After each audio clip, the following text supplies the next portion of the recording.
ग्रामपंचायत वडाळी नजीक तालुका निफाड जिल्हा नाशिक येथे गावठाण हद्दीमध्ये आमदार श्री दिलीप काका बनकर यांच्या निधीतून सांस्कृतिक भवन मंजूर झालं असून त्याच गावठाण जागेत बऱ्याच दिवसांपासून तेथील ग्रामपंचायत सदस्यांना अतिक्रमण करून सांस्कृतिक भवन बांधकाम अडथळा निर्माण करून काम बंद केले होते। परंतु माननीय जिल्हाधिकारी यांच्या आदेशानुसार 29/4/2026 बुधवारी सकाळी 10 वाजता सरपंच सौ सीमाताई सुभाषराव होळकर, ग्रामपंचायत सदस्य, ग्रामपंचायत अधिकारी श्रीमते साहेब तसेच मंडल अधिकारी, तलाठी, पोलीस पाटील, तंटामुक्ती अध्यक्ष व पिंपळगाव पोलीस पथक तसेच बांधकाम विभागीय अधिकारी यांच्या उपस्थितीत हे अतिक्रमण काढण्यात आलं व बऱ्याच दिवसांपासून बंद असलेल्या कामाला सुरुवात करण्यात आली आहे।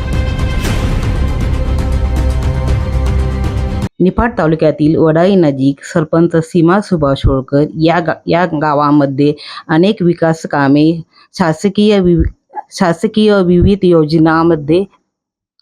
योजनांमध्ये करण्यात आली असून यामध्ये सर्व ग्रामस्थांचा सहभाग आहे। आदिवासी विकास योजनेतून आदिवासी विकास सांस्कृतिक भवन भरघोस विधी मंजूर करण्यात आले। सर्व ग्रामस्थांना एकमताने या विकास कामाला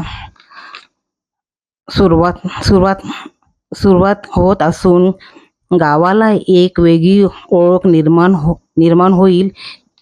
मी पुन्हा एकदा सर्व ग्रामस्थांना सहकार्य केल्याबद्दल आभार मानते। सोमनाथ निवृत्ती झाले वडाळी नजीक आमच्या गावामध्ये तंटामुक्त आम्ही अध्यक्ष आणि उपाध्यक्ष या नात्यानं इथं आले ग्रामपंचायतीचे काम 50 लाखाचे निधी आलेला आहे। त्यात थोडं काम आणलं होतं।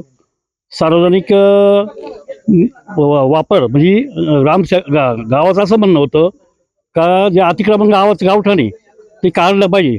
ह्याच मुद्द्यावर गावचं अतिक्रमण इथं काढले, इडू मागचे जे बाकी काही राहिले ते पण काढणारचे। असेच वेळोवेळी चांगलं काम गावात आमचं पहिल्यापासून चांगलंच काम चालू आहे।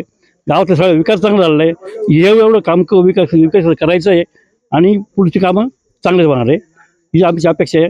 आणि हे काम आम्ही सगळ्यांना इडून पुढचे कामं अतिक्रमण काढून चांगलं काम करणार आहे।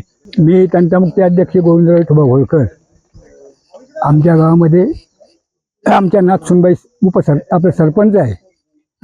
त्यांनी आपल्या गावासाठी 50 ते 60 लाखाचा निधी मंगल कार्यासाठी मंजूर करून आणला।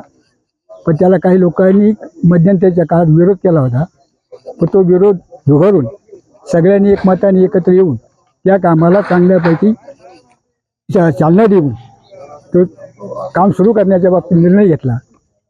आमची पोलीस यंत्रणा, शासकीय यंत्रणा सगळ्यांनी इथे येऊन सहकार्य केलं आणि आमच्या सीमाताई होळकर या सुद्धा इथं उभ्या आहे। त्यांनी सुद्धा या पद्धतीने बोला असं मी त्यांना विनंती करतो। जय हिंद, जय भारत।